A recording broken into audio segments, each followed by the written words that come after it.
ஆண்டவருக்கு நன்றி செலுத்துகிறேன். இந்த நாளை என் வாழ்நாளில் ஒரு மகிமையான நாளாய் நினைக்கிறேன்.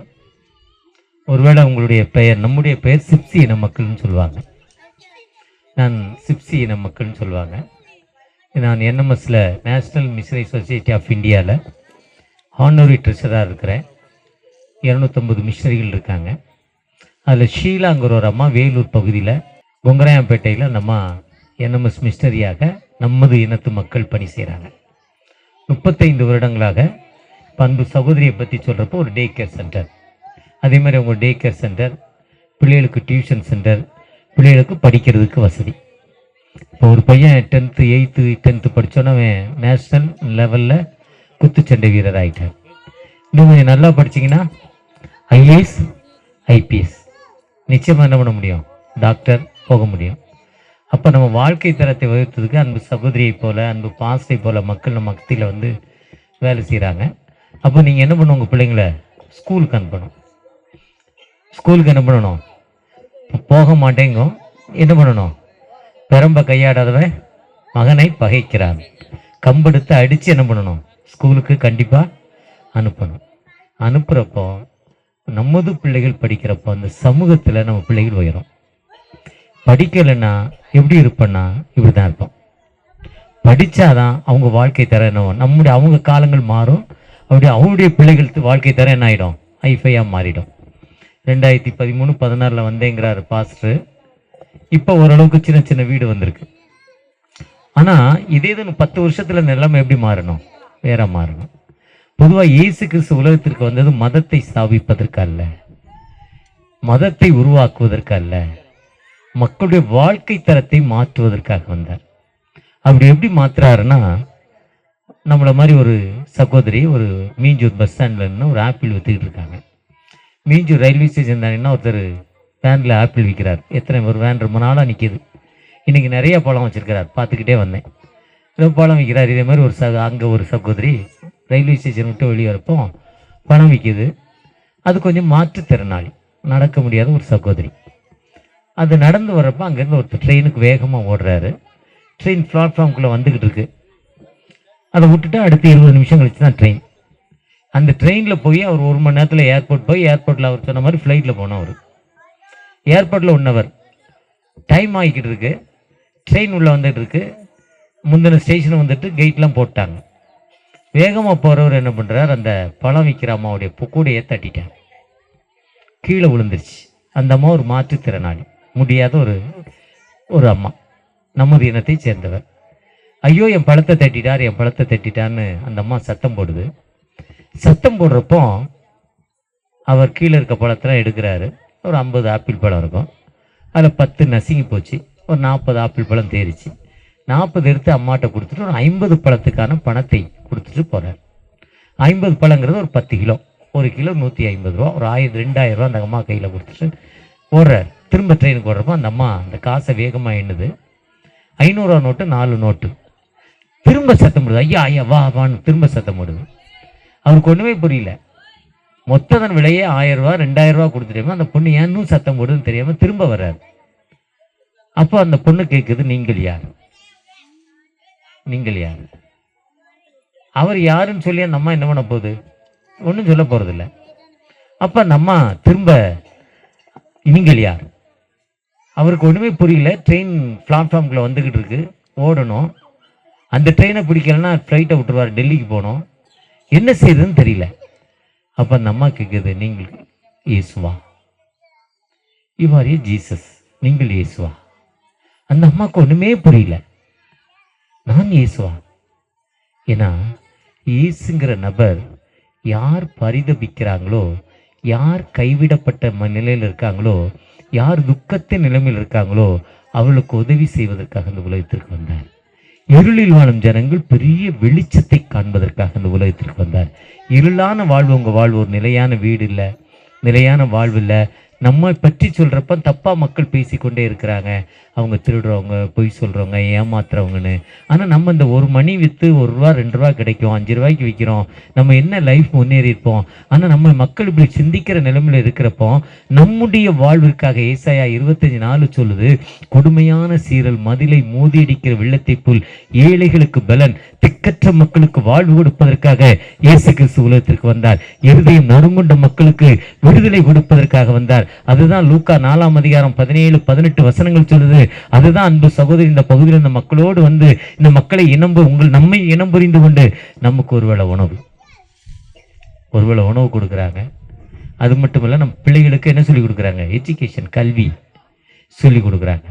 இதெல்லாம் எந்தவித எதிர்பார்ப்பு இல்லாமல் அவங்க செய்கிறாங்க. ஆனால் அவங்களுடைய குடும்பங்கள் வாழும், அவங்க குடும்பங்கள் உயரும், அவருடைய வாழ்க்கை தரம் உயரும். இதே மாதிரி இன்னொரு சகோதரி எனக்கு எங்களுடைய கம்பெனிக்கு ரெகுலராக வருவாங்க. அவங்க பேர் எனக்கு தெரியாது, சமூக சேவைன்னு என்னுடைய செல்லில் போட்டு வச்சிருக்கிறேன். அவங்க ஒரு பகுதியில் வேலை செய்கிறாங்க, ரொம்ப ஒரு பின்தங்கின பகுதி, காந்திபுரம்ங்கிறத ஒரு பகுதி, மூலக்குத்துறதுக்கும் வேசார்படிக்கும் இடையில அந்த பிரிட்ஜு கீழே உள்ளே இருக்குது காந்திபுரம். அந்த சகோதரி பார்த்தீங்கன்னா உணவு கூட இல்லை, ஆனால் வாழ்க்கையில் தன் பிறருக்கு உதவி செய்வதற்காக தன் வாழ்வை அர்ப்பணிக்கிறாங்க. ஒருவேளை இவர்கள் மூலம் நம் இயேசுவை கண்டு கொண்டிருக்கிறோம். அந்த இயேசு நமக்கு வாழ்வு கொடுக்கும் ஆண்டவர். சொந்தம் என்று சொல்லிக்கொள்ள உம்மை விட யாரும் இல்ல, சொத்து என்று அள்ளிக்கொள்ள உம்மை விட ஏதும் இல்ல. இயேசுவே இயேசுவே எல்லாம் இயேசுவே, இயேசுவே இயேசுவே எல்லாம் இயேசுவே. தழும்புகளால் நான் சுகமானேன், இயேசுவே இயேசுவே எல்லாம் இயேசுவே, இயேசுவே இயேசுவே எல்லாம் இயேசுவே. உம் கிருபையினால் நான் பிழைத்துக் கொண்டேன், உம் பாசத்தினால் நான் திகைத்து போனேன். உம் கிருபையினால் நான் பிழைத்துக் கொண்டேன், உம் பாசத்தினால் நான் திகைத்து போனேன், நான் திகைத்து போனேன், நான் திகைத்து போனேன். சொந்தம் என்று சொல்லிக்கொள்ள உம்மை விட யாரும் இல்லை, சொத்து என்று அள்ளிக்கொள்ள உம்மை விட ஏதும் இல்லை. இயேசுவே இயேசுவே எல்லாம் இயேசுவே, இயேசுவே இயேசுவே எல்லாம் இயேசுவே. ஆம் தகப்பனே, இந்த உலகத்தால் கைவிடப்பட்ட நிலைமையில் இருக்கிறோம்ப்பா. ஆனா நீ வார்த்தையினால் எங்களை சேர்த்து கொண்டீங்கப்பா, உம்முடைய அனாதி சிநேகித்தினால் என்னை சேர்த்து கொண்டீங்கன்னு சொன்னீங்கப்பா. ஒரு விசை கூட எந்த பகுதியில எங்களோடு தகப்பனே உம்மை இணைத்து கொண்டீங்க தகப்பனே. எங்களில் ஒருவராய் நீ உம்மை இணைத்து கொண்ட தயவுக்காக கூட நன்றி தகப்பனே. ஒரு விசை கூட எத்தனை வேதனைகள், எத்தனை துன்பங்கள் மத்தியில இன்னைக்கு நான் போன பிசினஸ்க்கு, ஆனா இன்னைக்கு ஒண்ணுமே எனக்கு வருமானம் இல்லை. நேற்று போன நிறைய வந்தது, ஆனா வாழ்க்கையில அமைதி இல்லை. அப்படிப்பட்ட அமைதி இல்லாத நிலைமையில ஏக்கத்தோடு உட்கார்ந்திருக்கிற அன்பு பிள்ளைக்கு தகப்பனே, இன்னைக்கு ஒன்றுமே கிடைக்கல, இன்று இரவுக்கு நான் என்ன செய்வேன்னு கண்ணீரோடு இருக்கிற அன்பு மகளுக்கு தகப்பனே, உங்களுடைய பிரச்சனை இறங்கட்டும் தகப்பனே. அந்த சகோதரர் சொன்னாரு, வயத்துல கட்டி காணாம போச்சுனாரு. ஆனா என் வயத்துக்குள்ள ஒரு வலி இருக்கப்பா, ஒரு ஸ்டோன் இருக்கு, அந்த ஸ்டோன்ல இருந்து எனக்கு விடுதலை இல்லையே. எத்தனை வேதனை, எத்தனை கண்ணீர் தகப்பனே. ஒரு விசை கூட மனமிறங்கப்பா. உங்களுடைய பிரச்சனை எங்களோடு வரட்டும் தகப்பனே, உங்களுடைய இறக்க எங்களோடு வரட்டும் தகப்பனே. நீர் ஜீவனுள்ள தகப்பன் அல்லவா, எங்களை பார்க்கிற தகப்பன் அல்லவா, நீர் உயிருள்ள தகப்பன் அல்லவா, நீர் பேசுகிற தகப்பன் அல்லவா. ஒரு விசை கூட மனமிறங்கப்பா. ஒரு விசை கூட மனமிறங்க இந்த பிரசனம் இந்த பகுதி முழுவதும் தகப்பனே, இந்த பகுதி முழுவதும் எங்களுடைய உள்ளங்களில் இறங்க வேண்டுமாய், எங்களுடைய உள்ளத்தில் எங்களுடைய இல்லத்தில் இறங்க வேண்டுமாய், எங்களுடைய தேவைகளை சந்திக்க வேண்டுமாய். உங்களுடைய பிரசனம் எங்களோடு வரட்டும். நீங்க எங்களோடு வாங்கப்பா. உங்களுடைய கிருபை எங்களோடு வரட்டும் தகப்பனே. ஆவியானவரே, அன்பின் ஆவியானவரே,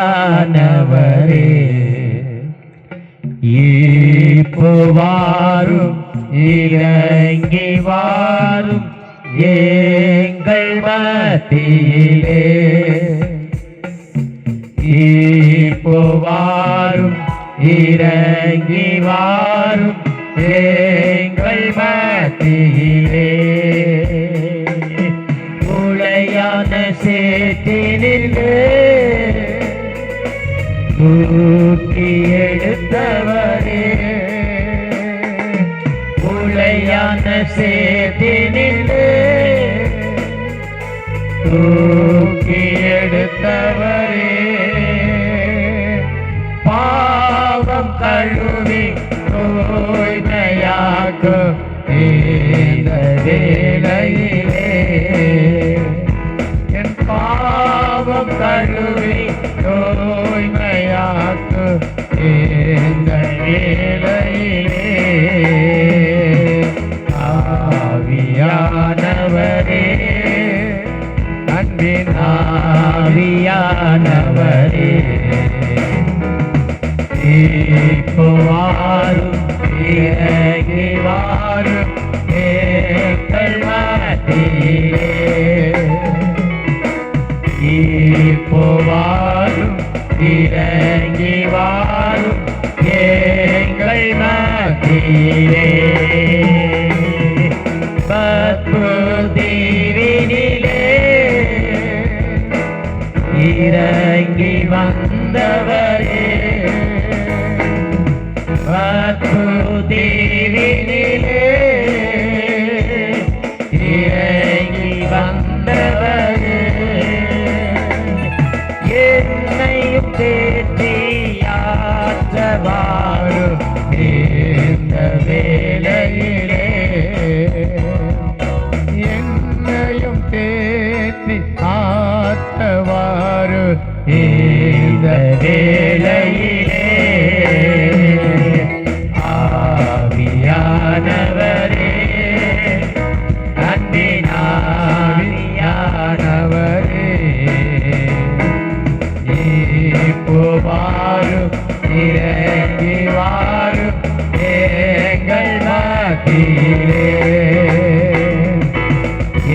இப்போ வாரும், இறங்கி வாரும் எங்கள் மத்தியிலே. ஆம் தகப்பனே, நீங்க வாங்கப்பா, நீங்க பேசுங்க, எங்களோடு பேசுங்க. உங்களுடைய சாட்சியை கேட்டோம், ஆடினோம், பாடினோம், துதித்தோம். இப்பொழுது வார்த்தையினால் எங்களை ஆற்றுங்க, வழிநடத்துங்க. இந்த தூயாவுடைய மகிமை எங்களோடு வரட்டும்.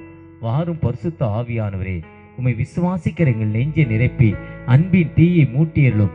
பற்பல மொழிகள் மூலமாக விசுவாசத்தை போய்த்தருளும். உம்முடைய வசனமே சத்தியம் சுவாமி. ஆமேன், ஆமேன், ஆமேன். அன்புக்குரியவர்களே, மீண்டுமாய் உங்களை வாழ்த்துகிறேன். மீண்டுமாய் இந்த நாளில் உங்களோடு இருப்பதில் அன்பு பாஸ்டர் பாலச்சந்தர், சுமதி அம்மா அவர்களை வாழ்த்துகிறேன். இந்த பகுதியில் கடவுளுடைய உன்னத பணியை அருமையாக செய்த அன்பு சகோதரி ஞானமணி அம்மா, அவருடைய மருமகன் டிஎல்சியில் தமிழ் வாஞ்சலிக்கல் லுத்தரன் திருச்சபையில் பணி செய்து ஒரு பாரம்பரியம் மிக்க திருச்சபை. பின்பு ஆண்டுடைய அழைப்பின்படி அவர்களும் அவருடைய கணவர் அரசாங்கத்தில் விடிஓ ஆஃபீஸில் வேலை பார்த்தாங்க. அர்ப்பணிப்போடு ஊழியம் செய்து பல திருச்சபைகளை திறந்து இந்த பகுதியில் அருமையாக ஊழியம் செய்திருக்கிற ஞானமணி அம்மாவை வாழ்த்துகிறேன், வரவேற்கிறேன். என்னோடு பல வருடங்களாக இணைந்து ஊழியம் செய்யும் அருமையான பாஸ்டர் ஈசாக் மற்றும் மார்க்கையா அவர்கள் பல வருடமாக என்னோடு அவர் சொல்கிறார், 27 வருஷம் சொல்கிறார். அவருடைய திருச்சபை நான் ஆரம்ப காலங்களில் கேட்டேன். ஒரு சின்ன கிராமம், ஹுட் கிராமம், செங்கலிமேடு. இவர்களோடு பெரிய ஒரு நெருங்கிய தொடர்பு இந்த பகுதியில். அவர்கள் வந்திருக்காங்க, அவர்களை வாழ்த்துகிறேன். எங்களோடு இணைந்து எப்போவுமே என்னுடைய ஊழியத்தில் இருக்கும் அன்பு பாஸ்டர் லாசர், அவருடைய துணைவியார், அவரோடு இணைந்து பணி செய்யும் நமது இனத்தவர் வந்திருக்கிறாரு. அவரை வாழ்த்துகிறேன். பாஸ்டர் ஐயா லாசர் ஐயா வாழ்த்துகிறேன். அவரோடு கிட்டத்தட்ட ஒரு 25 வருடங்கள் அவரோடு இருக்கிறேன். அவர் மூலபுத்திரம் பழைய சுடுகாட்டுக்கு போகிற வழி, அதில் தான் சர்ச்சு ஓரே ஜெப வீடு. கடந்த வாரத்தில் புது சர்ச்சு திறந்தார். அடியனுக்கு ஆண்டவர் வாய்ப்பை தந்தார் ஒரு மேல் வீட்டறையில் ஓரே திருச்சபை திறப்பதற்கு. அவரோடு அநேக பாஸ்டர்ஸ் உண்டு. அவரை ஏதோ ஒரு காரணத்துக்காக நோக்கத்தோடு கூப்பிட்டா நான் உண்மையாகவே நம்மோடு இருக்கிற ஒரு சகோதரர் அழைச்சிட்டு வந்தார். ராணிப்பேட்டை, வேலூர் ராணிப்பேட்டையிலேருந்து பைக்லேயே வந்தாராம். ராணிப்பேட்டையிலேருந்து அவரை வாழ்த்துகிறேன். மற்றும் எங்களோடு இணைந்து பணி செய்யும் அன்பு சகோதரி முதல்ல பாட்டு பண்ண கண்ணகி வந்திருக்காங்க. எங்களுடைய கம்பெனியில் பல வருடங்களாக வேலை செய்கிறாங்க. அவங்களோடு அவங்க திருச்சபையின் கேட்டிகிஸ்டம்மா பாஸ்டம்மா வந்திருக்காங்க. மற்றும் வந்திருக்கிற ஒவ்வொரு ஊழியரையும் வாழ்த்துக்கிறேன். அண்மையான அன்பு பாஸ்ட்டு தாடிக்காரு, அது பல வருஷமாக இப்போ மனைவியோடு ஒரு அன்றைக்கி தனியாக வந்திருக்கா. தான் பக்கத்தில் விட்டு ஒய்ஃப் எங்கேயான்னு கேட்டேன். ஒய்ஃப்லாம் வரமாட்டார் எப்போவுமே. இப்போ தான் வீட்டுக்கு அனுப்புனேன்னு சொன்னார். உங்கள் பேர் சொல்லுங்கள். யோவான் ஐயா, அவரை வாழ்த்துகிறேன். இந்த நாளில் கூட அருமையான ஒரு தலைப்பை பாஸ்ட்டு கொடுத்துருக்காங்க. யோவான் 8:32 சத்தியத்தை அறிவுகள் சத்தியம் உங்களை விடுதலையாக்கும், உண்மையும் அறிவுகள் உண்மை உங்களை விடுதலையாக்கும். காந்தி சொல்கிறப்போ கடவுள் தான் உண்மை சொல்லலை, உண்மைதான் கடவுளுங்கிறார். வாழ்க்கையில் உண்மை இருக்கப்பட்டு மட்டும்தான் கடவுள் விடுதலை கொடுப்பார். ஒரு தெய்வம் வந்து விடுதலை கொடுக்காது. அவர் சொன்ன ஒரு முக்கோடி தெய்வங்கள் இல்லை, இயேசு இல்லை, பரமபிதா இல்லை. உண்மை எங்கே இருக்கோ அங்கே தான் ஆண்டவர் இருக்கிறார். ட்ரூத் மட்டும்தான் வாழ்வு கொடுக்கும். அந்த உண்மை தான் வேதத்தில் பல முறை தானியல் சொல்கிறப்போ அந்த தரியு ராஜா வந்து கேட்பாங்க தானியல்கிட்ட, சிங்கங்களுடைய கெவியில் சிங்கத்துக்கு கூட போட்டுருவாங்க. சிங்கத்துக்கு ஒரு வாரம் உணவு கொடுக்கல, ஒரு வாரம் பசி, நெலும்பை உருக்கி சாப்பிட்றது. ஆனால் அந்த சிங்கம் அவரை சாப்பிடவே இல்லை. ஒரு ராத்திரி ஃபுல்லாக சிங்கம் பக்கத்தில் பட்டுக்குச்சு அமைதியாக. அவரை ஒரு கோபத்தில் கொண்டே போட்டாருங்க. அந்த ராஜாவுக்கு பிடிக்கல அவரை போட்டதை, இருந்தாலும் வேறு வழியில் போட்டாங்க. காலையில் வந்து பார்க்குறாரு, அவர் ராத்திரிலாம் ராஜா தூங்கலை, தூக்கம் வரல. ஒரு நல்ல மனிதனை கொண்டே சிங்கத்தில் போட்டோமே, ஐயோ நான் என்ன செய்வேன்னு தூங்கலை, நினச்சி பரண்டு படுக்கிறார். 3 மணிக்கெலாம் விடிய எழுந்து வந்துடுறார். விடிய எழுந்து அந்த அந்த சிங்கம் போடுற கெபின்னா அந்த கூண்டு நீங்கள் பூனையை அடைச்சி வைக்கிறீங்க, நம்ம பூனையை அடைச்சி வைக்கிறீங்களா கூண்டு, அதே மாதிரி கூண்டுக்குள்ளே சிங்கம் இருக்குது. வந்து பார்க்குறார், தானியேலே நீ ஆராதிக்கிற தகப்பன் என்னை தப்பிவிக்க வல்லவராக இருந்தாரா? அவர் சொல்லுவார், நான் ஆராதிக்க தகப்பன் ஜீவன் உள்ளவர், என்னை தப்பிவிக்க. ஏன்னா உமக்கு முன்னால் நான் பொய் சொல்லலை, தேவனுக்கு முன்பாக நீதி கேடு செய்யலை, பொய் சொல்லலை, திருடலை, பொய் சொல்லலை, நீதிக்கு புறம்பா போல, அதனால தேவன் என்னை தப்புவித்தார். எப்போ ஆண்டவற்றை நம்ம ஒப்பு கொடுக்குறோமோ, எசேக்கியா ராஜாவுக்கு ஒரு வியாதி வந்துருச்சு. ஏசாயா 38ஆம் அதிகாரத்தில், 2 நாளாகவும் 20ஆம் அதிகாரத்தில் எசேக்கியா ராஜாவுக்கு ஒரு வியாதி வந்துடுது. அங்கே நம்ம பாலச்சந்தர் மாதிரி ஒருத்தர் வந்து நீ இன்னைக்கு செத்து போடான்ட்டார். யார? அந்த ராஜாவை பார்த்து செத்து போடான்னு சொல்லிட்டு போயிட்டார்.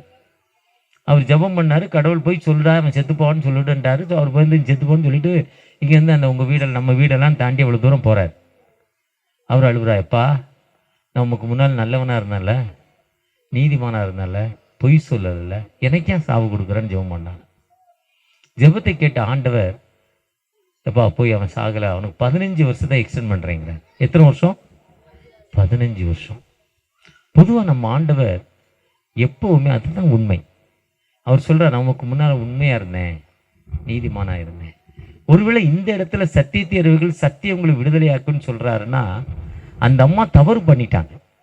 அந்த அம்மா தவறு பண்ண அந்த அம்மாவுக்கு வந்து அந்த மக்கள் தீர்ப்பு கொடுக்குறாங்க. இந்த தவறு செஞ்சால் இந்த தண்டனை, நம்ம இனத்தில் ஒரு தவறு செஞ்சால் இந்த தண்டனை. அதே மாதிரி ஒரு தவறு, உங்களை மட்டும் ஜாதியை விட்டு தள்ளி வச்சிட்றேன், எங்கள் குடும்பத்தை விட்டு தள்ளி வச்சிட்றேன்னு இந்த தவறு செஞ்சிட்டாங்க. அப்போ இந்த மக்கள் செய்கிறாங்க, இங்கே ஜீசஸ் வந்து நியாயாதிபதியாக நீதிபதியாக இருக்கிறார். வந்து விடுறாங்க, எப்பா இவர் தவறு பண்ணிட்டா, இவளுக்கு என்ன செய்யறது? பொதுவாக நம்ம ஆண்டவர் எப்படிப்பட்டவர்னா, ஒரு அம்மா தப்பு பண்ணிட்டாங்க, தப்பு பண்ண அம்மாவை போலீஸ் பிடிச்சிச்சு, எஃப்ஐஆர் போட்டுச்சு, ஜெயிலுக்கு அனுப்பிச்சு, கோர்ட்டுக்கு அனுப்பிச்சு. கோர்ட்டில் அந்த அம்மா இருந்து வாதாடுது. வாதாட அந்த அம்மாவுக்கு யாரும் லாயர் இல்லை, பணம் இல்லை. லாயர் இல்லை, பணம் இல்லை. அந்த அம்மா சத்தமாக யார் உதவி செய்வான்னு சத்தம் போடுது. ஒரு லாயர் வந்து உதவி செய்கிறார். அந்த அம்மாக்கா வாதாடுறப்போ நீதிபதிட்ட அந்த அம்மாவா வாதாடுறப்போ நீதிபதி அந்த அம்மாவுக்கு ஒரு விடுதலை கொடுத்துட்றார். அவருடைய வாத திறமையினால் இந்த அம்மா தவறிலிருந்து ஒரு விடுதலை. பல வருடங்கள் கழிச்சு மீண்டும் அந்த அம்மா தப்பு செய்கிறாங்க. தப்பு செய்கிறப்போ மீண்டும் அதே காவல்துறை அவர் மேலே எஃப்ஐஆர் போடுது, ஜெயிலுக்கு அனுப்புது, கோர்ட்டு கொண்டு வருது. கோர்ட்டு கொண்டு வந்து இந்த அம்மா அந்த லாயர் எங்கே இருக்கிறா, போன தடவை நான் தப்பு பண்ணேன், அந்த லாயர் எனக்கு விடுதலை கொடுத்தாரு, அந்த லாயர் எனக்கு விடுதலை கொடுப்பாரு, அந்த லாயரை தேடுது சுற்றி சுற்றி சுற்றி. அப்போ திடீர்னு ஜட்ஜி உள்ளே வர்றப்போ எல்லாரும் எழுந்து நிற்கிறாங்க. இந்தமும் ஜட்ஜை பார்க்குது, லாயர் இல்லை. யார் அந்த ஜட்ஜினா, இந்த அம்மாவுக்கு முதல் தடவை வாதாடினாங்களே அதே லாயர் இப்போ யாராக வந்துட்டாரு, நீதிபதியாய் வந்து விட்டார். அந்த அம்மாவுக்கு பெருத்த சந்தோஷம். எனக்கு வாதாடாம இவர் என்ன பண்ணுவார், இப்போ விடுதலை கொடுத்துருவாரு, விடுதலை கொடுத்துருவாரு. ரொம்ப சந்தோஷம் அந்த அம்மாவுக்கு. அந்த அம்மா அவர் ஜட்ஜா உட்கார்ந்தாரு, கேஸை கேட்டார். அவர் சொன்னார், முன்னால் நான் உனக்கு நீ லாயரா வக்கீலாக வந்தேன், இப்போ நான் வக்கீலாக வரல, நீதிபதியாய் வந்திருக்கிறேன், நீ செய்த தவறுக்கு இதுதான் தண்டனை. அதுதான் மாண்டவர், நீதிபதியாக இருக்கும் மாண்டவர் இப்போ நமக்கு விடுதலை கொடுத்து கொண்டிருக்கிறார். அந்த உண்மையை அறிந்து அந்த அம்மா சொல்கிறாங்க, அந்த அம்மாட்ட சொல்கிறாங்க, இனி பாவம் செய்யாதே, இனி பாவம், இனி டெவில் பிள்ளையா மாறாத, நீ நீதிமானாய் மாறுன்னு ஒரு வாக்கு கொடுத்தாங்க. அந்த வாய்ப்பு தான் ஆண்டவர் நமக்கு தந்திருக்கிறார். அந்த சத்தியத்தின் அடிப்படையில் தகப்பனே எனக்கு வாழ்வு கொடுங்கன்னு கேட்கிறப்போ உன் வியாதியை மாற்றி, உன் கடன் பிரச்சனை மாற்றி, உன் அடிமைத்தனமான வாழ்வை மாற்றி ஒரு நித்திய வாழ்விற்கு ஆண்டவர் உன்னையும் என்னையும் உயர்த்து ஒரு ஜீவன் ஆண்டவர் நம்மோடு கடந்து வந்திருக்கிறார். அவரை நோக்கி பார்த்த முகங்கள் ஒரு காலம் வெட்கப்பட்டு போனதில்ல.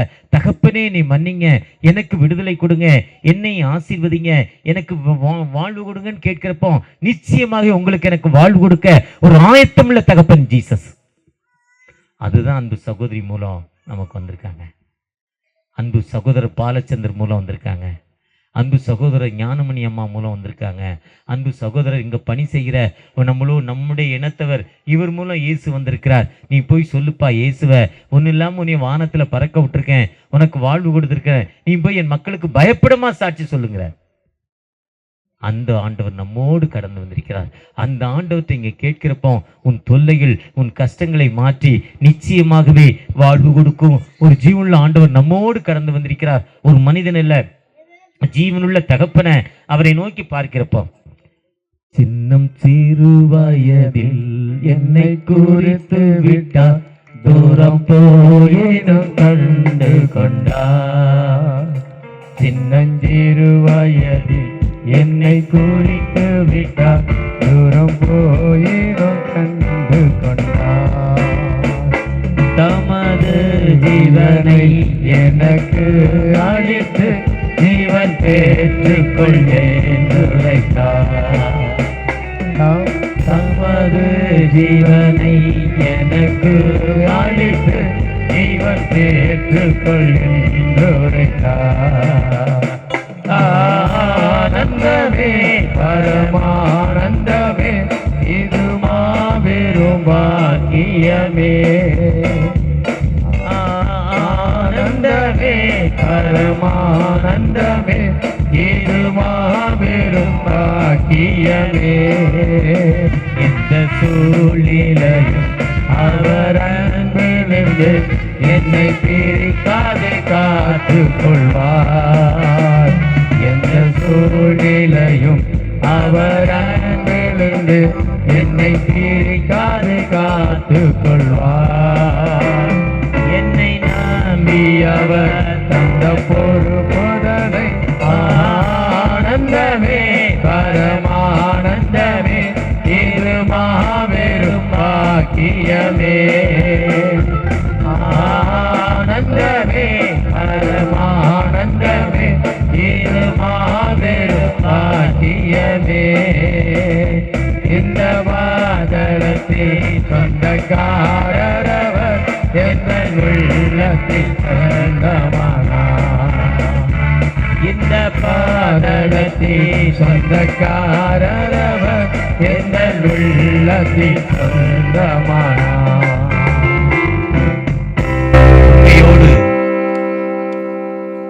அவரை நோக்கி நம்ம நினைச்சு அவர்கிட்ட ஒப்பு கொடுக்கணும். எனக்கு ஏன் வியாதி வந்துச்சு, எனக்கு ஏன் கடன் பிரச்சனை வந்துச்சு, எனக்கு ஏன் என் மகளோடு நல்ல உறவு இல்லை, என் கணவரையா என்னைய விட்டுட்டு போயிட்டாங்க, என் மனைவியா என்னைய விட்டுட்டு போயிட்டாங்க, எனக்கு ஏன் வீடு கட்டல, அவங்க வீடு கட்டிட்டாங்க, நான் வீடு கட்டலையே, என் கூட தானே இருந்தாங்க, அவங்க இப்படிலாம் இருந்தாங்களே, நான் இன்னைக்கே அந்த வாழ்வு முன்னேறலை. நம்ம நினைத்து ஆண்டவர்கிட்ட கேட்கணும், தகப்பனே எதுக்கு எனக்கு இல்லை. கடவுள் ஆண்டவர் நம்மோடு பேசும் ஆண்டவர். அவர் நம்மோடு முகமுகமாய் ஒரு ஒரு தாய் பிள்ளைகிட்ட எப்படி பேசுகிறாங்களோ கொஞ்சிறாங்களோ, பிறந்த குழந்தையிலேருந்து 4-5 வயசு வரை எப்படி கொஞ்சிறாங்களோ அதே மாதிரி நம்ம ஆண்டவர் நம்மை கொஞ்சும் ஆண்டவர், நம்முடைய தேவைகளை சந்திக்கும் ஆண்டவர். நீங்கள் எங்கேயாவது ஏதாவது கொடுத்தாங்க வாங்கினா சாப்பிடுமுன்னா எப்படி ஞாபகம் வருது, ஐயோ என் பிள்ளை வீட்டில் பசியாக இருக்குது நான் கொண்டு போயிடுவேன், சாப்பிடணும்னு பைக்கில் வச்சுக்கிறீங்கள, அதே மாதிரி தான் நம்ம ஆண்டவர், நம்ம நினைக்கும் ஆண்டவர். அந்த ஆண்டவர் நம்ம எப்படி கேட்கணும். 1912 டைட்டானிக்னு ஒரு கப்பல், எல்லாத்துக்கும் தெரியும். டைட்டானிக் சினிமா 3 வருஷம் ஓடிச்சு. இப்போல்லாம் 3 நாள் கூட ஓடலை ஒரு சினிமா. டைட்டானிக் கப்பல் ஒரு லவ் ஸ்டோரி, அது சினிமா ஒரு லவ் ஸ்டோரி. ஆனால் அந்த கப்பலில் நிறையா கதைகள் சொல்கிறாங்க. நிறைய கப்பல் என்பது ஒரு சேஃப்டி பயணம் இல்லை. கடல் நீரில் 1 மாதம் 2 மாதம் 3 மாதம் 10 நாள் 1 வாரம் உள்ளே போகிறப்பறம் அந்த கப்பல் திரும்ப எங்கேயாவது ஒரு ஆர்பாருக்கு வந்தால் தான் வெளியே வர முடியும். அது வரையும் கப்பலுக்குள்ளே தான் இருக்கணும். கப்பலை சுற்றி பார்க்கலாம், தண்ணியை பார்க்கலாம், வேறு யாரையும் பார்க்க முடியாது. இப்போ ட்ரெயினில் போனால் அப்படி இல்லை. ட்ரெயினில் போனால் ஒரு ஸ்டேஷன் அடுத்த ஸ்டேஷன், அது வேறு மாதிரி. ஃப்ளைட்டில் போனீங்கன்னா பெட்ரோல் ஃபில் பண்ண அங்கங்கே இறக்கிடுவாங்க, அங்கங்கே இறக்கி விடுவாங்க. ஒரு ஃப்ளைட்டு 8 மணி நேரம் போக இறங்கின ஒரு ஃப்ளைட்டு அந்த மக்களை பார்க்கலாம். ஆனால் கப்பல் எவ்வளோ 3 மாதம் 4 மாதம். அந்த கப்பல் அது அட்லாண்டிக் கடலில் வர்ற பயணம். அது இங்கிலாந்துக்கும் அமெரிக்காவுக்கும் போகிற ஒரு பயணம். அட்லாண்டிக் கடலுங்கிறது குளிர், ஃப்ரிட்ஜில் தண்ணி வச்சு ஐஸ் ஆகுறோம்ல, அதே மாதிரி அவ்வளோ டிகிரி, -23 டிகிரி அதில் இருக்கும், 0 டிகிரி கீழே பனி பாறைகள் இருக்கும். அந்த பாறைகளில் கப்பல் மோதி உடைந்து விடும். சேஃப்டி பாயிண்டில் நிறைய பேர் இறந்துருவாங்க. அதனால் அந்த கப்பலை செஞ்சவர் நிறைய பொருள் போட்டு நிறைய சேஃப்டி, பனிப்பாறை மோதினாலும் சாகாதபடிக்கு அந்த கப்பலை செஞ்சார். சாதாரண ஒரு கப்பல் 100 கோடி ஆகுதுன்னா அதை 1000 கோடி செலவு பண்ணி 10 மடங்கு சேஃப்டி பண்ணார். அப்போ அவர் அந்த கப்பலில் முதல்ல விடுறப்ப சொன்னார், அது 1912 பிப்ரவரி மாதம் 4ஆம் தேதி தான் கப்பல் முதல்ல கிளம்புது. கிளம்புறப்ப சொல்கிறார், இந்த கப்பலில் பயணம் பண்ணால் என்ன இல்லை, மரணம் இல்லை. நம்மோடு சாட்சி வந்தார், போனவங்களோட பேசுனார்ல சாட்சி, அதே மாதிரி அவர் சொல்கிறார், இந்த கப்பலில் பயணம்னா மரணம் இல்லைன்னு சொன்னார். ஆனால் அந்த கப்பல் புறப்பட்ட 3 நாட்களில் 15 நாட்கள் டிராவல் போனோம். 3 நாட்களில் அது விபத்துக்குள்ளாகிவிட்டது. ஒரு பயணத்தை முடிக்கல. அவர் சொன்னார், இது ரொம்ப சேஃப்டின்னு பல மடங்கு அதுக்கு காசு வாங்கினார். அதில் சேஃப்டி போட் இருக்கும், கப்பல் விபத்துக்குள்ளான சின்ன சின்ன போட் இருக்கும், அந்த போட் எடுத்து தப்பிச்சிடலாம். 1200 பேர் அந்த கப்பலில் பயணம் பண்ணாங்க. 500 பேருக்கு தான் சேஃப்டி போட் இருந்துச்சு, மிச்சம் 700 பேருக்கு இல்லை.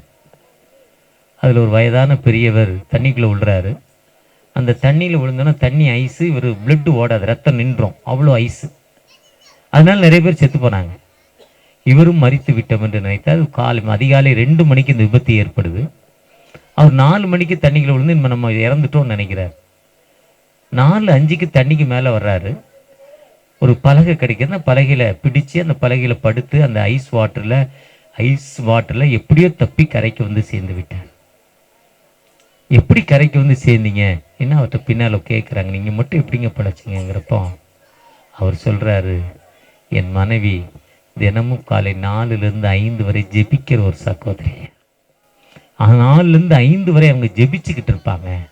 அவன் அந்த ஜெபத்தி நேரத்தில் தான் விபத்தாச்சு. அப்போ அந்த ஜெபம் ஆண்டவர் என்னை கேட்டு எனக்கு ஒரு பலகையை தந்தார். அந்த பலகையிலிருந்து நான் தப்பித்து பிழைத்து கொண்டேன்னு சொல்கிறேன். ஒருவேளை அந்த ஆண்டவர் நம்மோடு வந்திருக்கிறார். எந்த விபத்து, எந்த வேதனை, எந்த கண்ணீரான வாழ்விலும் ஆண்டவர் நமக்கு வாழ்வு கொடுக்க ஒரு ஜீவனுள்ள ஆண்டவர். அவரை நோக்கி பார்த்த முகங்கள் ஒரு காலம் வெட்கப்பட்டு போனதில்ல. தகப்பனே எனக்கு விடுதலை கொடுங்கன்னு கேட்கிறப்போ அந்த தகப்பன் ஒரு விடுதலை கொடுக்கும் ஆண்டவர். அந்த தகப்பன் நமக்கு வாழ்வு கொடுக்கும் ஆண்டவர். ஒரு முறை நான் கொடைக்கானலுக்கு என்னுடைய பிஸ்னஸ் மேட்டராக போயிருந்தேன். 20 ஆண்டுகளுக்கு முன்னால், 25 ஆண்டுகளுக்கு முன்னால் இருக்கும்னு நினைக்கிறேன். 25 ஆண்டுகளுக்கு முன்னால் டிசம்பர் மாதம் 20லேருந்து 22 தேதிக்குள்ள பண்டிகை, நல்ல மழை நேரம். கவுஞ்சிங்கிற ஒரு கிராமம். கொடைக்கானல்லேருந்து ஒரு 40 கிலோமீட்டருக்கு உள்ள தள்ளி ஒரு கிராமம். அந்த கிராமத்துக்கு போயிட்டு வரப்போ நான் வந்த வண்டி ஃபெயிலியர் ஆகிடுச்சு, பிரேக் ஃபெயிலியர் ஆகிடுச்சு. பின்னால் பெரிய பள்ளம், மழை பெஞ்சு தண்ணி ஃபால்ஸ் குற்றாலம் மாதிரி தண்ணி அருவி விழுந்துக்கிட்டு இருக்குது, சத்தம் கேட்குது. அதில் வண்டி விழுந்தால் வண்டி நொறுங்கிறோம். அந்த வண்டியில் 5 பேர் இருக்கோம். 5 பேருடைய எலும்புகளையும் சதையும் கூடையில் தான் அள்ளிக்கிட்டு வரணும், தேர மாட்டோம். லைஃப் முடிஞ்சுதுன்னு நினச்சேன். ஆனால் அந்த பையன் எப்படியோ கடவுளுடைய பெரிய கிருபை ஸ்டேரிங்கை திருப்பிட்டான். வேகமாக பின்னால் ரிவர்ஸில் போகிற வண்டி ஸ்டேரிங் திருப்பினாலும் சோரில் போய் மோதி நின்றுச்சு. ஆண்டவர் எனக்கு 27 ஆண்டுகளுக்கு முன்னமா என் உயிரை எடுக்க ஆண்டவர் இன்னைக்கு வாழ்வு கொடுத்திருக்கிறார். அதுதாங்க உண்மை. அந்த ஆண்டவர் உங்களுக்கும் வாழ்வு கொடுக்க ஆயத்தமுள்ள தகப்பனாய் இருக்கிறார். அந்த ஆண்டவர் உங்களுக்கும் விடுதலை கொடுக்க ஆயத்தமுள்ள தகப்பனாய் காணப்படுகிறார். அதிசயம் மாணவர் ஆறுதல் தருகிறார். அதிசயமானவர் ஆறுதல் தருகிறார். சர்வ வல்லவர், சர்வ வல்லவர் சமாதானம் தருகிறார். ஒன்று சேர்ந்து நாம் துதிப்போம், சாத்தானை மிதிப்போம், தேசத்தை சுதந்தரிப்போம். ஒன்று சேர்ந்து நாம் துதிப்போம், சாத்தானை மிதிப்போம், தேசத்தை சுதந்தரிப்போம். நம் இயேசு நல்லவர், ஒருபோதும் கைவிடார், ஒரு நாளும் விலகிடார். கண்ணீரை காண்கிறார், கதறலை கேட்கிறார், வேதனை அறிகிறார், வேதனை அறிகிறார், விடுதலை தருகிறார், உனக்கு விடுதலை தருகிறார். ஒன்று சேர்ந்து நாம் துதிப்போம், சாத்தானை மிதிப்போம், தேசத்தை சுதந்தரிப்போம். ஒன்று சேர்ந்து நாம் துதிப்போம், சாத்தானை மிதிப்போம், தேசத்தை சுதந்தரிப்போம். நம் இயேசு நல்லவர். நம் ஆண்டவர் எப்பவுமே என் நாமத்தினால் எவைகளை கேட்டால் அவைகளை தருவீங்கிறார். அந்த ஆண்டவரை அறிந்த நீங்கள் நான் எப்படி வாழணும்னா, ஏற்கனவே நம்ம மேலே ஒரு மக்களுக்கு ஒரு பயம் இருக்குல்ல, ஏமாத்திடுவாங்க, பொய் சொல்லுவாங்க, பிடிக்கின்னு போயிடுவாங்க, இப்படிலாம் ஒரு பயம் நம்ம மேலே வச்சுருக்காங்க. இந்த பயத்தை நம்ம என்ன பண்ணணும்? கிறிஸ்தவ மக்களாகிய நீங்கள் நான் இயேசுவை ஏற்றுக்கொண்ட பிறகு என்ன பண்ணணும்? மாற்றணும். எப்படி மாற்றணும்னா, காவல்துறை போலீஸ்காரங்க எல்லண்டோ காக்கி சட்டை காக்கி பேண்ட், டிராஃபிக் காக்கி பேண்ட் ஒயிட் ஷர்ட் போட்டிருக்காங்களே, லாயர் கருப்பு பேண்ட் வெள்ளை ஷர்ட்டை ஒரு கவுன் கருப்பு கலர், இது லாயருக்கு அடையாளம். டாக்டர்ஸ் இந்த காலர் இல்லாத ஷர்ட்டை போடுவாங்க டாக்டர்ஸ், அது டாக்டருக்குரிய யூனிஃபார்ம். நர்ஸு வெள்ளை சேலை, பாஸ்டர் வெள்ளை சட்டை, இவங்களுக்கெல்லாம் ஒரு அடையாளம் இருக்குது, ஒரு யூனிஃபார்ம் கொடுத்துருக்காங்க. ஆனால் இந்த டீச்சருக்கு மட்டும் யூனிஃபார்ம் கொடுக்காது கவர்மெண்ட். டீச்சருக்கு ஸ்கூல்லேருந்து கொடுப்பாங்க யூனிஃபார்ம். எங்கள் ஸ்கூல் டீச்சர்னு தெரியறதுக்கு ஆயா தனியாக, டீச்சர் தனியாக. இப்போ எங்களுக்கு ஒரு ஸ்கூல் டேனியல் ஸ்கூல் இருக்குது கொருக்குப்பேட்டையில், அந்த டீச்சருக்கு ஒரு கலர் சாரியும் ஆயாவுக்கு ஒரு சாரியும் கொடுப்பாங்க. கவர்மெண்ட்டை பொறுத்தவரையும் டீச்சருக்கு யூனிஃபார்ம் கொடுக்க மாட்டாங்க. எதுக்கு அந்த யூனிஃபார்ம் டீச்சருக்கு கொடுக்கலன்னா, டீச்சர் ஒரு மாடல் லைஃப். டீச்சர் வாத்தியார் சிகரெட் பிடிச்சா பையன் என்ன பண்ணுவான்? சிகரெட் பிடிப்பான். வாத்தியார் குடித்தா பையன் குடிப்பான். டீச்சர் சைட் அடித்தா பொண்ணும் சைட் அடிக்கும். அப்போ மாடல் லைஃப் வாழ்க்கை. இயேசுவே மாடல் லைஃப். அப்போஸ்தலர் 11:24 சொல்கிறாரு, அவர்கள் நல்லவர்களும் பரிசுத்தாவின் வல்லமையினால் நிறைந்தவர்களும் விசுவாசத்தினாலும் நிறைந்திருந்தார்கள். அந்த மக்களுக்கு அந்தியோகியாவிலே கிறிஸ்தவர்கள் என்று பெயர். அந்தியோகியாங்கிற ஒரு ஊர் முதலில் கிறிஸ்துவனுடைய பெயர் எப்படி வந்ததுன்னா, இயேசு கிறிஸ்துவ மதத்தை ஸ்தாபிக்க வரவில்லை. இயேசு என்பது முதல்ல சொன்ன மாடல் லைஃப். உன்னில் இயேசுவை காண்கிறேன். இந்த அம்மா வந்தாங்க, ஏசு நல்லோன்னு சொல்லியிருக்கே மாட்டாங்க. உணவு கொடுத்துருப்பாங்க, உங்களுக்கு டியூஷன் நடத்தியிருப்பாங்க. இதுதான் மாடல் லைஃப் டீச்சர். அதே மாதிரி நம்ம எங்கே போனாலும் நம்முடைய பரம்பரை தொழிலை செய்கிறப்போ, உண்மையாக நீங்கள் செய்கிறப்போ, ஏம்மா முன்னெல்லாம் இப்படி இருந்தாங்களம்மா, 500 வாங்கிட்டு மீதி கொடுக்க மாட்டாங்க, கொண்டு போயிடுவாங்களம்மா, ஏமாத்திடுவாங்களம்மா, 100 வாங்கிட்டு மீதி கொடுக்க மாட்டாங்களம்மா, எப்படிம்மா தேடி வந்து கொடுக்குற? எனக்குள்ளே யார் இருக்கா? ஏசு இருக்கிறார். இப்போ நம்ம என்ன ஆயிரும்? இயேசு ஏற்றுக்கொள்ளும். உங்களே ஆண்டவர் மாற்றிட்டாரா? அப்போ நான் என் வீட்டுக்காரர் கூட சண்டை போடுறேன், இனிமேல் என்ன பண்ண மாட்டேன், பொய் சொல்ல மாட்டேன், திருட மாட்டேன், பையனோட சேர்த்துக்கலாம், மருமகளுக்கு சோறு போடாமல் மகனோட சேர விடாமல் மருமகளை ஏமாற்றிக்கிட்டு இருக்கேன், இனிமேல் என்ன பண்ண மாட்டேன். நீயே திருந்திட்ட, நானும் ஏன் திருந்தக்கூடாது? இதுதான் உண்மை. இந்த உண்மை நீங்கள் அறிந்து வாழ்கிறப்போ நீங்கள் சுவிசேஷ பணி என்பது, ரொம்ப நேரமாக ஐயா சொன்னார், 4:30 மணிலேருந்து உட்கார வச்சுட்டாங்க. எங்கள் ஒரு அழகானில் 4:30 மணிலேருந்து உட்கார வச்சுட்டாங்க. கடைசியாக ஒருத்தர் வந்து ஆட்டம் பாட்டம் கொண்டாட்டம் கலைக்கு அவருக்கே மூச்சு வாங்கி ஹார்ட் அட்டாக் மாதிரி ஆகிட்டார். மூச்சு வாங்கி நின்றுட்டார். எனக்கு ஒரு சந்தேகம், இவ்வளோ தூரம் போன பிறகு நான் சொல்கிறது யாரா கேட்க போகிறா? எனக்கு பெருத்த சந்தேகம். இவர் ஆடிட்டாரு, பாடிட்டாரு, அவங்க பாடிட்டாங்க, நம்ம அந்த சகோதரி வர பாடிட்டாங்க, நமக்கு என்னப்பா தெரியும் என்ன? ஆனால் ஆண்டவர் உங்கள் நம்பிக்கையோடு ஒரு இடத்துல உட்கார வச்சிருக்கிறார். உட்கார வச்சு ஆண்டவர் விடுதலை கொடுக்கும் ஆண்டவர். அந்த லைஃப், மாடல் லைஃப் உங்களுக்கு எப்போ வருதோ, இயேசுவை ஏற்றுக்கொள்வது என்பது ஒரு வெள்ளை ட்ரெஸ்ஸோ இல்லை என்னைய மாதிரி கோட்டு சூட்டோ இல்லை ஏதோ ஒன்று போட்டுக்கிறது இல்லை. ஆண்டவர் என்னோடு இருக்கிறார். மாடல் லைஃப், உங்களோட மாடல் லைஃப்பை நீங்கள் இந்த உலகத்திற்கு சொல்கிறப்போ இயேசு உங்களோடு இருக்கிறார். உங்களுக்கு மட்டுமல்ல, உங்களுக்கு ஒளி உள்ள வாழ்வை தருகிறார். எந்த மனுஷரை பிரகாசிக்கிற ஒளியே அந்த மெய்யான ஒளி, அந்த ஒளி தான் எந்த ஜீவனுக்குள் இருந்தது, அந்த ஜீவன் மனுஷருக்கு ஒளியாக இருந்தது. அந்த ஒளி எப்படி இந்த லைட் எப்படி முகத்தை பிரைட்டாக காட்டுதோ, உங்களுடைய முகத்தை பிரைட்டாக காட்டுதோ, இதே மாதிரி இந்த லைட்டை ஆஃப் பண்ணிட்டா எல்லாம் இருட்டா கருப்பாயிருவோம், ஒண்ணுமே முகம் தெரியாது. அதே மாதிரி இயேசுங்கிற ஒரு நபர் உங்களுக்குள்ள வந்துட்டா நீங்க பிரைட்டான லைஃபுங்க. ஆண்டவர் உங்களை உயர்த்து மாண்டவருங்க. நீங்க தெரு தெருவா போக வேண்டாங்க. ஆண்டவர் எல்லா நிலையிலும் உயர்த்து மாண்டவர்.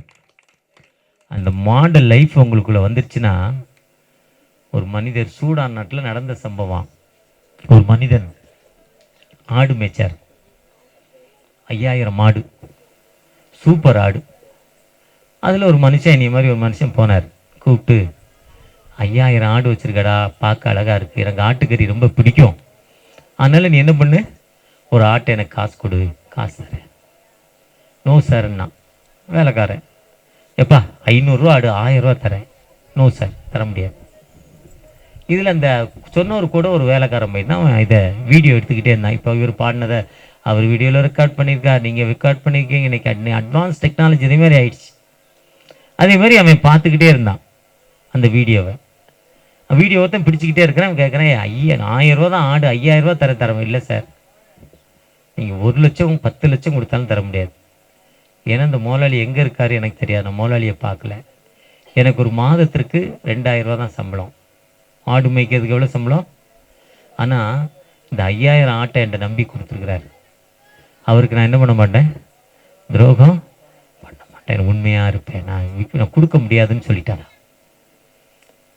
அந்த வீடியோவை எடுத்து ஒரு யூடியூப்பில் போட்டாராம். இது உலகம் எங்கும் போச்சான். அந்த ஓனர், அந்த தேசத்துடைய அதிபர் கூப்பிட்டு $1 லட்சம் கொடுத்தாராம். இப்படி உண்மையுள்ள மனிதன். உலகம் எங்கும் ஒரு கிஃப்ட் வந்துச்சான். அன்னைக்கு 2000 ரூபா பார்த்துருந்தா அவர் இவ்வளோ பேர் வந்திருக்காரு. இதுதான் வாழ்க்கையில் உண்மை, ட்ரூத்து. அந்த உண்மையோடு நீங்கள் போகிறப்போ ஆண்டவர் உங்களை உயர்த்தும் ஆண்டவர், ஜீவனுள்ள ஆண்டவர். அந்த ஆண்டவர் நம்மோடு கடந்து வந்திருக்கிறார். தகப்பனே, எங்களோடு பேசியிருக்கீங்க, ஒரு விஷயம் கூட எங்களை ஆசிர்வதிங்க. உங்களுடைய கிருபை எங்களுக்கு தாங்க தகப்பனே, உங்களுடைய எண்ணத்தை எங்களுக்கு தாங்க தகப்பனே என்று பார்ப்போமா. என்னை காண்பவரே, தினம் காப்பவரே, என்னை காண்பவரே, தினம் காப்பவரே, ஆராய்ந்து அறிந்திருக்கின்றேன், சுத்தி சுத்தி சூழ்ந்திருக்கின்றேன், ஆராய்ந்து அறிந்திருக்கின்றேன்,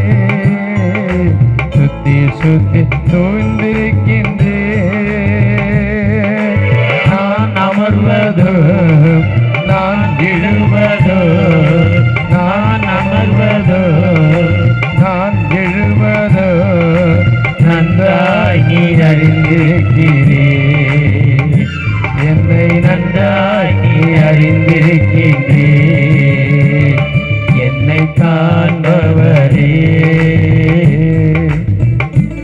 என்னை காப்பவரே, என்னை காண்பவரே, தினம் காப்பவரே. ஆம் தகப்பனே, ஒரு விசை கூட என்னுடைய அன்பு சகோதர சகோதரி கரத்துல தருகிறப்பா. வேதனையோடு உட்கார்ந்துருக்காங்கப்பா, கண்ணீரோடு உட்கார்ந்துருக்காங்க. நாளைக்கு நான் என்ன செய்ய முடியும்? இந்த ஃபைனான்ஸ் கொடுக்கணும்ப்பா. இந்த தண்டல் கட்ட வேண்டிய நிலைமையில் இருக்கிறேனே, நான் நாளைக்கு என்னப்பா பண்ணுவேன்? இன்னைக்கு இல்லாத நிலைமையில் இருக்கிறேனே, ஆனால் கேட்குறப்ப தருவீங்கன்னு இன்னைக்கு சொல்லி கொடுத்தீங்களே, நம்ம நோக்கி பார்க்கிறப்பா. நாளைக்கு என் நிலைமையை மாற்றி தாங்கப்பா. ஒரு வசதியான வாழ்வு எனக்கு தாங்க தகப்பனே. ஒரு ஏக்கத்திலிருந்து எனக்கு விடுதலை தாங்க தகப்பனே. நீர் என்னை ஆராய்ந்து அறிந்திருக்கீங்க, சுற்றி சுற்றி சூழ்ந்திருக்கீங்கப்பா. ஒரு விசைக்குடி என் துன்பங்கள் கண்ணீரான வாழ்வை மாற்றி கொடுங்க. ஒரு கைவிடப்பட்ட வாழ்வில் இருக்கிறப்பா, ஒரு விடுதலை இல்லாத வாழ்வில் இருக்கிறேன், எனக்கு ஒரு விடுதலை கொடுங்க, என்னை ஆசீர்வதிங்க. ஏக்கத்தோடு இருக்கிற ஒன்று இந்த பிள்ளைகளுக்காக தகப்பனே, இந்த பிள்ளைகளுக்காக உங்களுடைய பாதத்தில் நிற்கணும் ஜெபிக்கிறேன்ப்பா. ஒரு விசை கூட சமூகத்துல எனக்கு வீடு இல்லை, என் சகோதரிக்கு வீடு இருக்கு, ஒரு வீடு எனக்கு தரமாட்டீங்களா? ஏக்கத்தோடு ஜெபிக்கிற அந்த சகோதரிக்கு தகப்பனே, ஏற்ற காலத்துல அந்த அன்பு மகளுக்கு ஒரு வீட்டை கொடுக்க போறீங்கப்பா. அடுத்த ட்ரிப்பு அடுத்த தடவைங்க வர்றப்போ அந்த மகள் சாட்சி சொல்லணும், நான் விசுவாசத்தோடு ஜெபித்தேன், ஆண்டவருக்கு வீட்டை தந்தார் என்று அந்த மகள் சாட்சி சொல்லணும் தகப்பனே. இந்த சமூகத்துல நாங்கள் சாட்சியாக மாறணும் தகப்பனே. என் கணவர் என்னை கைவிடப்பட்ட நிலைமையில இருக்கிறேன், எனக்கு ஒரு வாழ்வு கிடைக்காதா, எனக்கு ஒரு விடுதலை கிடைக்காதா? ஏக்கத்தோடு ஜெபிக்கிற அந்த அன்பு மகளுக்கு தகப்பனே, ஒரு விசை கொடுமுடைய வல்லமையின் கரம், உடைய அபிஷேகத்தின் கரம் அந்த மகளோடு இறங்க வேண்டுமா, அந்த மகளோடு இறங்க வேண்டுமா? தூரமா ஒரு சகோதரை கேட்டுக்கொண்டிருக்காங்க, ஐயா நீங்க சொல்வதெல்லாம் உண்மைன்னா என் வாழ்க்கையில ஒரு அற்புதம் நடக்க முடியாத எனக்கு ஒரு நடக்க முடிய ஒரு வாழ்வை தருவீங்களா? ஒரு சகோதரன் தூரமா இருந்து ஜெபித்து கொண்டிருக்காங்க, அந்த சகோதரனுக்கு தகப்பனே உடைய வல்லம் அந்த சகோதரனுக்குள்ள இறங்க வேண்டுமாய், உடைய அபிஷேகம் அந்த சகோதரனுக்கு இறங்க வேண்டுமாய். இறங்கி நிக்கிறோம் தகப்பனே, ஒரு விசை கூட ஆசீர்வதிங்க, ஒரு விசை கூட ஆசீர்வதிங்க. ஒவ்வொருவரோடும் உடைய பிரச்சனை இருக்கட்டும். விசேஷமாய் என்ன நோக்கத்தோடு இந்த கூட்டங்களை, இந்த நற்செய்தி கூட்டங்களை உருவாக்குனாங்களோ அந்த நற்செய்தி தகப்பனே, அனைவருக்கு விடுதலை கொடுக்கிற நற்செய்தி கூட்டமாய் விசேஷமாய் நல்ல லைட், நல்ல சவுண்ட், நல்ல மியூசிக் கொடுக்கிற அன்பு பிள்ளைகளை உமது கரத்துல தருகிறேன். அந்த பிள்ளைகளை வர்த்திக்க செய்யுங்கப்பா. அந்த பிள்ளைகளோடு உடைய பிரச்சனை இருக்கட்டும், அந்த பிள்ளைகளோடு உடைய தேவைகள் இருக்கட்டும். வந்திருக்கிற ஒவ்வொரு ஊழியர்களும் இந்த பகுதி மக்களுக்காக ஜெபிக்கிற மக்களாய் மாற கிருபை செய்யுங்க. ஒரு விசை கூட ஆசீர்வதிங்க. அறுவடை மிகுதியாலோ இல்லை, அன்பரின் கதற